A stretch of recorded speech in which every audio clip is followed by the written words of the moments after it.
Kannur Iritty Edakkanam river view പോയിന്റിൽ നാട്ടുകാർക്ക് നേരെ ഗുണ്ടാക്രമണം, 5 പേർക്ക് പരിക്കേറ്റു. ഷുഹൈബ് വധക്കേസ് പ്രതി ദീപ് ചന്ദിന്റെ നേതൃത്വത്തിലാണ് ആക്രമണം.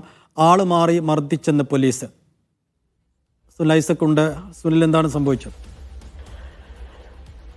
ആസിഫുദ്ദീൻ ഷുഹൈബ് വധക്കേസിലെ പ്രതി ദീപ് ചന്ദിന്റെ എന്ന് വിളിക്കുന്ന ചന്ദ്രുവിന്റെ നേതൃത്വത്തിലുള്ള സംഘമാണ് ഇവിടെ ആക്രമണം നടത്തിയത്. ഇന്നലെ ഇവിടെ ചില അനിഷ്ട സംഭവങ്ങൾ ഉണ്ടായിരുന്നു. നാട്ടുകാരും ചില ആളുകളും തമ്മിൽ ചില സംഘർഷങ്ങൾ ഉണ്ടായിരുന്നു. ഇതിന് പിന്നാലെയാണ് ഇന്ന് 2 വാഹനങ്ങളിലായി ഒരു സംഘം ആളുകൾ അവിടെ എത്തുന്നത്. തുടർന്ന് ഈ എടക്കാനം റിവർ വ്യൂ പോയിന്റിൽ അവിടെ ഉണ്ടായിരുന്ന നാട്ടുകാർക്ക് നേരെ ഗുണ്ടാ ആക്രമണം ഉണ്ടാവുകയാണ്. ഈ 2 വാഹനങ്ങളിൽ ഉണ്ടായ സംഘം അവിടെ ഉണ്ടായിരുന്ന ആളുകളെ മർദ്ദിക്കുകയായിരുന്നു. അതിൽ മർദ്ദനമേറ്റ 5 പേർക്കാണ് ഇപ്പോൾ മർദ്ദനമേറ്റിരിക്കുന്നത്. അതിൽ 4 പേർ CPM പ്രവർത്തകരാണ്, ഒരാൾ കോൺഗ്രസ് പ്രവർത്തകനാണ്.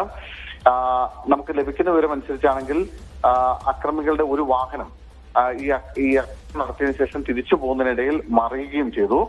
ആ വാഹനത്തിലുണ്ടായിരുന്ന ആളുകൾ മറ്റു വാഹനങ്ങളിലായി രക്ഷപ്പെടുകയും ചെയ്തു. എന്തായാലും നാട്ടുകാർ അറിയിച്ചതനുസരിച്ച് പോലീസ് സ്ഥലത്തെത്തിയിരുന്നു. പോലീസ് നൽകുന്ന ഒരു വിശദീകരണം, ഈ അക്രമി സംഘം ആളുമാറി മർദ്ദിച്ചു എന്നൊരു വിശദീകരണമാണ് പോലീസിന്റെ ഭാഗത്ത് നിന്ന് പോകുന്നത്.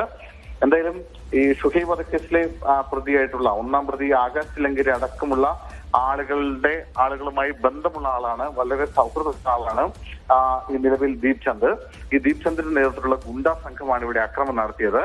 ഞാൻ മുമ്പ് സൂചിപ്പിച്ച പോലെ ഇന്നലെ ഉണ്ടായ ചില അക്രമ സംഭവങ്ങളുമായി ബന്ധപ്പെട്ട് അതിന്റെ തുടർച്ച എന്ന നിലയ്ക്കാണ് ഇന്ന് ഈ സംഘം അവിടെ എത്തുകയും 2 വാഹനങ്ങളിലായി അവിടെ എത്തി ഈ നാട്ടുകാർക്ക് നേരെ ഗുണ്ടാ ആക്രമണം നടത്തുകയും ചെയ്തിരിക്കുന്നത്. എന്തായാലും പോലീസ് ആ സ്ഥലത്തുണ്ട്. അവര് CCTV ദൃശ്യങ്ങളും മറ്റേ നമ്മളിപ്പോൾ സ്ക്രീനിൽ കാണിക്കുന്ന ദൃശ്യങ്ങൾ അടക്കമുള്ളവ പരിശോധിക്കുന്നുണ്ട്. അതിന്റെ അടിസ്ഥാനത്തിൽ നടപടികളിലേക്ക് കടക്കുമെന്നാണ് പോലീസ് പറയുന്നത്.